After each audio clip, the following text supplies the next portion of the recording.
В началото на 20 век е намерена каменна релефна плоча с изображение на сцени и битки между хора и диви зверове. Доказателство за това, че на територията на римска Сердика някога е съществувала арена за гладиаторски битки в амфитеатър. През 2004 година, при строеж на нов хотел на улица Будапеща, е разкрита впечатляваща стена от римско време.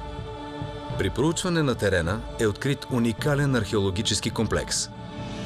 Строителството на амфитеатъра е започнало при император Септимий Север в началото на 3 век и е завършено от сина му император Каракала. 18 века след построяването му, днес амфитеатърът на Сердика отново посреща гости. По-запазената част от овала попада под хотела и е подходящо експонирана в неговото лоби. Реконструираните размери на амфитеатъра са внушителни и не отстъпват много от тези на римския Колизеум.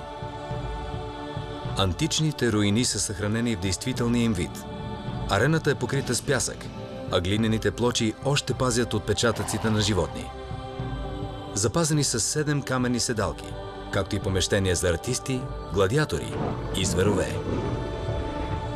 Античният амфитеатър е една от най-големите и забележителни сгради от епохата на древна Сердика, която свидетелства за нейния разцвет през вековете.